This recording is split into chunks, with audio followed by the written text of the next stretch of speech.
नमस्कार सभी विद्यार्थी मित्रों को। कक्षा 9 का इकाई 9 निर्भय बनों के बारे में आज हम पढ़ेंगे। तो उसके कवि है फडविश्वनाथ रेणु, जिसका जन्म सन 1921 ईस्वी सन में और निधन सन 1970 ईस्वी सन में हुआ था। प्रसिद्ध आंचलिक कथाकार रेणु का जन्म बिहार में वर्तमान बिहार के पूर्णिया जिले के औराही हिंगना गांव में हुआ था। उनकी शिक्षा दीक्षा उनके गांव विराटनगर तथा वाराणसी में हुई थी।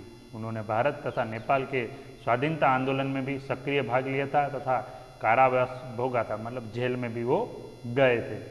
तो यहाँ पे देखेंगे कि यह अंश उनके उपन्यास कितने चौराहे के 7वां प्रकरण से लिया गया है। तो ये जो पाठ हम पढ़ेंगे, इकाई पढ़ेंगे, तो उसका एक अंश छोटा सा कितने चौराहे में से 7वां प्रकरण है वो लिया गया है। तो कहते हैं कि विद्यार्थी जीवन में ही मानवीय सामाजिक मूल्यों के प्रति कथानायक मनमोहन का कैसे झुकाव होता है, इस अंश में उसका चित्रण है। तो विद्यार्थी जीवन में से ही मानवीय और सामाजिक जो मूल्य रहते हैं उसके प्रति जो है कथानायक का कैसे झुकाव, मतलब उसमें कैसे शामिल रहते हैं और कितने भाव से उसमें जो कार्य करते हैं, इसमें उसका चित्रण है। शिक्षक इस पाठ से निर्भयता के गुण, यानी कि इसमें हमको विद्यार्थी जीवन में ही भय है जो हमारे दिल में से निकालना देना चाहिए और हमको निर्भय बनना चाहिए। तो ये हम यहाँ से देखेंगे। प्रियोदा, यानी कि जो है प्रियव्रत राय जो लेखक है वो, उसका नाम है प्रियोदा बोलते हैं उसको। तो प्रियोदा प्रियव्रत राय मैट्रिक में पढ़ता है, मैट्रिक यानी कि 10वीं। प्रियव्रत राय मैट्रिक में पढ़ता है, 10वीं कक्षा में पढ़ता है। स्कूल के सभी लड़के और मास्टर उसको प्यार करते हैं, तो सभी उसको चाहते। स्कूल ही नहीं, उससे छोटे से कस्बे में उसका प्राय सभी जानते, मतलब उसके गांव में भी उसको सभी जानते। हर रविवार की सुबह बगल में झोली लटका कर सन्यासी आश्रम के लिए मुठिया वसूलने के लिए निकलता है। तो कहते हैं कि उसका एक दल था, उन्होंने बनाया था। तो हर रविवार को सुबह, रविवार की सुबह वो लोग है वो बगल में झोली लटका कर, यानी कि थैला लटका कर सन्यासी बनकर आश्रम के लिए मुठिया वसूलने निकलते थे। यानी कि वो जो है वो कुछ मांगने के लिए निकलते थे, कभी अकेला, कभी तो जो लेखक है प्रियोदा अकेला जाता, तो कभी साथियों के साथ, तो कभी साथियों के साथ भी जाते। स्कूल का कोई छात्र या शिक्षक बीमार पड़ा कि प्रियोदा अपनी टोली के साथ उसके घर पर हाजिर। यानी कि अगर जो है स्कूल का कोई छात्र है या शिक्षक बीमार पड़ गया, उसको कुछ प्रॉब्लम है, तो ये जो प्रियोदा है उसका जो दल था वो टोली लेके पूरा उसके घर पे हाजिर हो जाता था। जब तक रोगी भला जांच न हो जाए उसका दल सेवा में जुट रहता था। तो जब तक जो रोग की बराबर जांच ना हो जाए और वो सही ना हो जाए तब तक उसकी सेवा में लगा रहता था। रोबी और कालू प्रियोदा के दल में है, और रोबी और कालू नाम के जो लड़के हैं वो भी प्रियोदा का जो दल है उसमें है। उन लोगों ने मनमोहन को भी अपने साथ प्रियोदा के दल में शामिल कर लिया। तो कहते कि उन लोगों ने मनमोहन नाम का जो लड़का था उसको भी जो अपना दल था उसमें शामिल कर लिया। हर शनिवार को परमान के उस पार, एक जगह का नाम है परमान के उस पार, बालूचर यानी कि सब जो बालक है वो और प्रियोदा के दल के सदस्य, तो प्रियोदा के दल के जो सदस्य है वो स्कूल की छुट्टी के बाद जमा होते थे। तो जो सब बालूचर यानी कि सब बालक है जो प्रियोदा के दल के सब सदस्य है, तो स्कूल की जो छुट्टी, स्कूल के समय के बाद जब स्कूल में छुट्टी हो जाती है उसके बाद वहाँ पे सब इकट्ठे होते हैं, जमा होते हैं, मिलते हैं। खेल कूद गाने बजाने के अलावा प्रियोदा दुनिया भर की खबर सुनाते हैं। तो वहाँ पे खेल कूद करते हैं, गाने बजाने का काम करते हैं, उसके अलावा दुनिया भर की जो खबरें रहती है, वो घटना जो बनती है उसकी भी खबर सुनाते हैं। रविवार का प्रोग्राम तय करते हैं कि मोहल्ले में कौन जाएगा मुठिया वसूलने, किस बीमार की सेवा करने कौन कौन जाएगा, और वो वहाँ पे बैठे बैठे रविवार है वो रविवार का भी प्रोग्राम बनाते हैं कि अभी इस रविवार को मोहल्ले में कौन जाएगा मुठिया वसूलने के लिए, और जो है कि कौन बीमार है और उसकी सेवा करने के लिए कौन कौन जाते हैं। तो ये है सब वहाँ पर बैठ कर आयोजन बनाते हैं। उस दिन मनमोहन का परिचय देते हुए कालू ने कहा था कि, तो कालू ने मनमोहन का परिचय देते हुए कहा, प्रियोदा यह मोना मनमोहन, तो उसको मोना कहते हैं, नाम है उसका मनमोहन, खूब तेज लड़का है, अक्ल का क्लब का सदस्य होना चाहता है। तो कहते हैं कि ये जो लड़का है बहुत होशियार है, तेज है, और जो हमारा क्लब है उसका सदस्य बनना चाहता है, सभ्य बनना चाहता है। प्रियोदा ने मनमोहन को सिर से पैर तक देखकर पूछा। तो जो प्रियोदा लेखक है उसने उसको सिर से पैर तक पूरा देखा और पूछा, क्या पूछा था, भारतवर्ष के एक ऐसे आदमी का नाम लो जिसे लोग भगवान का अवतार समझते हैं। तो अब तक भारत में जितने लोग हो गए उसमें ऐसे कुछ ऐसा किसी ऐसे लोग का नाम बताओ, ऐसे आदमी का नाम बताओ, ऐसे महात्मा का नाम बताओ को जिन्हें लोग आज तक भगवान के अवतार की तरह समझते हैं। तो उसने जवाब दिया, महात्मा गांधी। ठीक है, तुम पढ़ लिख कर क्या बनना चाहते हो? तो कहते हैं कि तुम पढ़ लिख कर क्या बनोगे? प्रियोदा का दूसरा सवाल था। मनमोहन चुप रहा, फिर बोला, वकील। पहले चुप रहा और फिर बोला कि मैं वकील बनना चाहता हूँ। सभी ठठाकर हंसे, तो सभी उसके ऊपर हंसने लगे जोर जोर से, लेकिन प्रियोदा गंभीर ही रहे और प्रियोदा जो है उसकी बात पे हंसे नहीं और बोले, ठीक है, बीमार लोगों की सेवा करना जानते हो?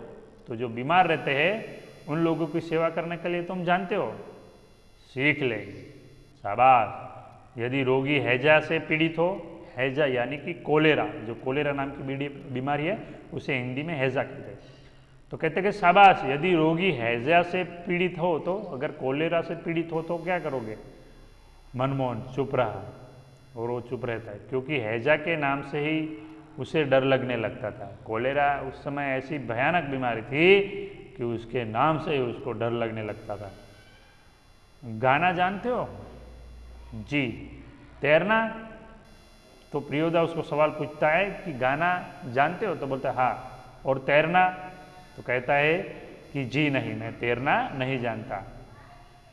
प्रियोदा ने सूर्यनारायण नामक सदस्य से कहा, जो उसके दल का एक सूर्यनारायण नामक एक सदस्य था, सभ्य था, उससे कहा, सूरज, मोना तैरना नहीं जानता। कहता है कि जो मोना है हमारा मनमोहन, वो तैरना नहीं जानता है, सीख जाएगा। सूर्यनारायण कहता है सीख जाएगा, एक दिन उठाकर पानी में फेंक दूंगा, खुद तैरने लगेगा। कहता है कि एक दिन जब पानी में फेंकूंगा ना, खुद तैरने लगेगा। सभी हंसे। सूर्यनारायण पढ़ने में कमज़ोर है, जो सूर्यनारायण था, जो तैरने में महार जो था, बाहोश था, वो पढ़ने में थोड़ा कमज़ोर था, लेकिन शरीर उसका मजबूत है। रोज 100 दंड बैठक करता है, और रोज 100 दंड बैठक करता है, उसका शरीर भी मजबूत है। उसके साथी सूरज पहलवान कहते हैं उसको, साथी जो सब है उसको कहते हैं, क्या कहते हैं? सूरज पहलवान कहते हैं उसको। दल के सदस्यों को तैरना सिखलाना उसी का काम है। जो भी दल में कोई सदस्य आएगा उस सबको तैरना सिखाना उसी का काम था। उस दिन सभी ने नए सदस्य मोना यानी मनमोहन से गीत सुनने की इच्छा प्रकट की और उससे गीत सुनने के लिए इच्छा प्रकट की, इच्छा व्यक्त की और कहा। मनमोहन पहले लजाया, उसको पहले लज्जा हुई, किंतु जब प्रियोदा ने आग्रह किया तो उसे खखार कर गला साफ किया। और जब प्रियोदा जो सदस्य है, मुख्य सदस्य उसके दल का, उसने जब उसको कहा तो अपना गला खखारा, और ऐसे गाना गाने के पहले जो करते हैं ना, तो इस तरह गला खखार कर उसने साफ किया। कौन गीत गाए वह?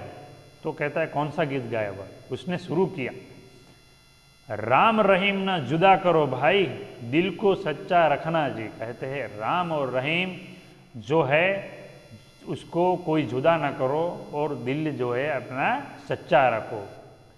गीत समाप्त होने के बाद प्रियोदा बोले, वाह बहुत मीठा गाते हैं तुम्हारा। तो कहता है कि बहुत मीठा गला है तुम्हारा। कालू, तुम प्रभात फेरी वाले दोनों गीत मोना को सिखा देना। तो जो उसका गाना है वो सुनने के बाद प्रियोदा कहते हैं कि तुम बहुत ही, तुम्हारा गला जो है मीठा है, मतलब तुम्हारा जो स्वर है वो मधुर है। और वो कालू को कहते हैं कि जो हमारे प्रभात फेरी वाले दोनों गीत है तुम उसको सिखा देना। सूरज पश्चिम की ओर झुक गया तो संध्या का समय हो गया था। बालूचर पर लाली उतर आई, और जो जगह थी बालूचर जहाँ पे ये लोग इकट्ठा होते थे, तो वहाँ पे जो लाली उतर आई यानी कि जो है संध्या का जो रंग है वो छा गया। परमान की धार पर डूबते हुए सूरज की अंतिम किरण झिलमिलाई। परमान यानी कि पर्वत की धार पर डूबते हुए, तो पर्वत के पीछे डूबते डूबते सूरज की जो अंतिम किरण थी वो झिलमिलाई। पखेरु दल बांधकर बांस वन की ओर लौटने लगे, और जो पक्षी थे वो अपने अपने दल में, अपने अपने झुंड में, जो बांस और बांस का जो वन था उसकी अगर अपने अपने घर की ओर लौटने लगे। प्रियोदा के दल के सभी सदस्य पंक्ति बांधकर लौटे। पंक्ति यानी कि लाइनबद्ध, तो सब कतार में, लाइन में, प्रियोदा के जो दल से वो भी सब पंक्ति यानी कि लाइन, कतार बांधकर सब घर की ओर लौटे। पुल के पास एक गाड़ी वाला तन्मय होकर गीत गा रहा था। तो पुल है वहाँ पे, घर पे जाते जाते, तो वहाँ पे जो एक गाड़ी वाला था वो तन्मय होकर, मशगूल होकर, मस्त होकर वहाँ पे गीत गा रहा था। भोला गरीबक दिन पहिया हरब, भोला गरीबक दिन। तो कहते हैं कि अभी मतलब गरीब के जो दिन है, गरीब के दिन।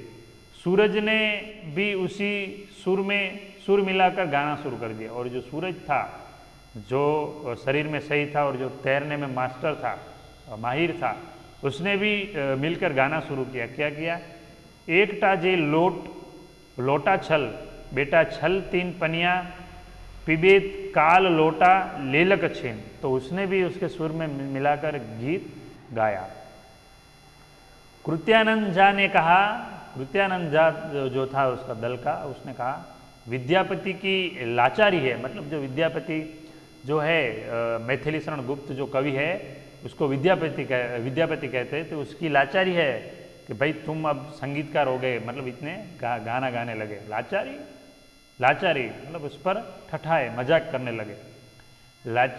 बालूचर के उस पार से किसी ने फायर किया, और जो बालूचर जो जगह है जंगल की, तो इस पर से किसी ने फायर किया, किसी ने गोलीबार किया। एक पखेरु बालू पर गिरकर छटपटाने लगा, और वहाँ पे एक पखेरु यानी कि पक्षी जो है वो गिरकर छटपटाने लगा, तड़पने लगा। उसका जोड़ा विकल होकर बहुत देर तक रोता रहा, और उसका जो जोड़ा था मतलब उसका जो झुंड था, विकल होकर मतलब उससे दूर होकर बहुत देर तक रोता रहा। मटमेले अंधकार में एक अर्धलीनुमी यानी कि मटमेले अंधकार में, थोड़ा अंधेरा था थोड़ा उजाला था, ऐसे मटमेले अंधकार में एक अर्धलीनुमी यानी कि कर्मचारी, राज्य कर्मचारी, उसका सेवक आदमी दौड़ा हुआ आया और मरी हुई चिड़िया के डेने को पकड़कर चिल्लाया, और उसके डेने यानी कि उसके पंख को पकड़कर चिल्लाया, मतलब वो बोलने लगा मिल गया हुजूर, यानी कि जो पक्षी जो मारा था हमने गोली से वो मिल गया हुजूर। इब्राहिम बोला, इस दल का एक लड़का है इब्राहिम, वो बोला सब डिप्टी साहब का अर्दली है, यानी कि सब डिप्टी साहब है जो हमारे जिले के, उसका ये सेवक है, साला भारी खचड़ा है, यानी कि सारा भारी खचड़ा है, यानी कि निर्दयी है। प्रियोदा के मुंह से अचानक निकला होल्ट। प्रियोदा ने उसके मुंह से अचानक शब्द निकाला होल्ट। तब इब्राहिम को अपनी गलती का एहसास हुआ कि इब्राहिम ने जो गाली दे दी थी उस गाली का उसको एहसास हुआ। दल का नियम है कोई सदस्य किसी किस्म का अपशब्द या गाली मुंह से नहीं निकालेगा। तो उसके दल का एक नियम भी था कि अपने जो दल है उसका कोई भी सदस्य अपने मुंह से कोई अपशब्द नहीं निकालेगा और गाली भी नहीं निकालेगा। इब्राहिम ने तुरंत सिर झुकाकर दल के नायक प्रियोदा और सदस्यों से माफ़ी मांगी और जो उसने गाली दे दी थी उसकी उसने माफ़ी मांग ली। तो इब्राहिम को अपनी गलती का एहसास हुआ। दल का नियम है कि कोई सदस्य किसी किस्म का अपशब्द या गाली मुंह से नहीं निकालेगा। इब्राहिम ने तुरंत सिर झुकाकर दल के नायक प्रियोदा और सदस्यों से माफ़ी मांगी। बात यह है कि साले ने तो जो दल का नियम है उसका कोई भी उल्लंघन नहीं कर सकता। सो इसी तौर पे इब्राहिम ने माफ़ी मांग ली, लेकिन बात यह है कि साले ने यहाँ पे फिर से उसने गाली दी तो सभी हंसे। प्रियोदा ने गंभीर होकर कहा, इब्राहिम यह तुम्हारी 8वीं गलती है, 10 होते ही हम तुम्हारे साथ नहीं रहेंगे। यानी तुम्हारी अगर 10 गलतियाँ हो गई तो हम तुम्हारे साथ नहीं रहेंगे और तुमको दल से निकाल देंगे। इब्राहिम ने पूछा, लेकिन सरकारी अफसरों को गाली देने में क्या अर्ज है? हर्ज यानी कि आपत्ति है, हर्ज यानी कि आपत्ति। तो इब्राहिम ने पूछा कि लेकिन सरकारी अफसर है, उसको गाली देने में कोई आपत्ति है? तुम्हारा मुंह खराब होगा, उनका कुछ भी नहीं बिगड़ेगा। बोलेगा कि तुम्हारा ही मुंह खराब होगा, उसका तो कुछ बिगड़ेगा नहीं। मगर वे जो गाली देते हैं, तो इब्राहिम कहते हैं मगर वो जो हमको गाली देते हो, वही क्यों बहुत लोग गालियाँ बकते हैं? तो वही क्या बहुत लोग गाली बोलते हैं? नहीं प्रियोदा, आप इब्राहिम को नहीं समझ सकिएगा, वो महीन बातें देरी से बूझता है। लेकिन वो कहते हैं कि महीन यानी कि छोटी छोटी भी, सामान्य बातें भी। तो कहते हैं कि प्रियोदा आप इब्राहिम को नहीं समझ सकिएगा, वो जो छोटी छोटी बातें हैं वो भी नहीं बूझता है, यानी नहीं समझता है। मैं समझा देता हूँ, मैं उसको समझा दूंगा। देखो इब्राहिम, यदि क्लब का मेंबर रहना है तो इसके रूल्स को मानना होगा। रूल्स यानी कि नियम। अगर तुमको हमारे क्लब का मेंबर यानी कि सदस्य बने रहना है तो जो हमारे रूल्स है, नियम है, उसको भी मानना होगा। नियम है कि कोई सदस्य आपस में बातचीत के सिलसिले में भी कोई खराब शब्द नहीं बोलेगा। बोलेगा कि आप हमारा जो अंदर का भी जो बातचीत है उसमें भी कोई खराब शब्द हमको बोलने का नहीं है। जानते हो ना? कहते हैं कि वो तुम जानते हो ना, बस बात खत्म। अब बात को खत्म करो। सौवाइन धर्मशाला के पास आकर सभी ने एक दूसरे से विदाई ली। तो सौवाइन जो धर्मशाला थी उसके पास सब पहुंच गए, आ गए और एक दूसरों के मिलकर जो सांझ का समय हो गया था, सबने विदाई ली। कालू ने कहा, मोनू तू रास्ते में डरेगा, मैं जानता हूँ, चल मैं पहुँचा दूँ। तो कहते हैं कि वहाँ पे कालू ने कहा कि मोना तू रास्ते में डरेगा, जो उसका मनमोहन एक साथी था, कि तू डरेगा, चल मैं तुझे घर पे पहुँचा दूँगा। प्रियोदा ने कहा, मोना डरता है, मैं उसे पहुँचा दूँगा, तो मैं उसे पहुँचाऊँगा, तू घर जा कालू। तो उसने प्रियोदा ने कहा कि तू कालू घर जा, मैं उसको पहुँचा दूँगा। रास्ते में प्रियोदा चुप रहे। रास्ते में प्रियोदा ने कुछ बोला नहीं। एक सूनी जगह पर आकर रुक गए, और एक सूनी जगह थी, सुनसान जगह, वहाँ पर आकर वो रुक गए। सड़क के दोनों ओर बड़े बड़े पीपल के पेड़, और रास्ते में दोनों तरफ जो है बड़े बड़े पीपल के पेड़ थे। दोनों ओर बहुत दूर तक खंडहर और मैदान, और दोनों ओर दूर तक देखे तो खंडहर, पुरानी जगह और मैदान। पास के एक उजड़े हुए मकान की ओर इशारा कर प्रियोदा ने कहा, और पास में ही एक बहुत ही जो पुराना और उज्जड़ जो मकान था उसकी ओर प्रियोदा ने कहा, इशारा करते हुए कहा, जानते हो इस घर में कभी मुर्दों की चीर फाड़ होती थी, यानी कि पोस्टमार्टम हम कहते हैं ना। तो बहुत समय पहले यहाँ पे जो मुर्दे थे, जो लोग मर जाते थे, इसकी यहाँ पर चीर फाड़ होती थी, पोस्टमार्टम होता था, पोस्टमार्टम हाउस था यह। इसीलिए लोगों को डर है कि आसपास के पेड़ों पर भूत पिशाच किल करते हैं। तो इसीलिए लोग डरते हैं कि यहाँ पे जो भूत पिशाच है वो पेड़ों पर किलकिलात करते हैं, आवाज़ करते हैं। मैदान में प्रेतनियाँ नाचती है, और यहाँ जो मैदान है उसमें जो प्रेतनियाँ है, आत्मा है, वो नाचती है। और सांतलियों की तरह झुंड बांधकर, और जो सांतलिया आदिवासी जाति है उसकी तरह झुंड बांधकर, क्यों डरने लगा? तो बात करते करते ही उस बीच में कहा कि क्यों डरने लगा, अकेले यहाँ आ सकते हो? तो प्रियोदा ने कहा मनमोहन से कि यहाँ पे अकेला मोना आ सकते हो? जी नहीं, मोना ने कहा जी नहीं। प्रियोदा हंसे, बोले देख मोना, भूत प्रेत ऐसी आदमी को कभी नहीं तंग करता, वो कभी आदमी को तंग करेगा नहीं। जो 10 काम करता हो, तुम्हारी उम्र में भी मैं भी डरता था, जब तुम्हारे जितना था तो मैं भी डरता था।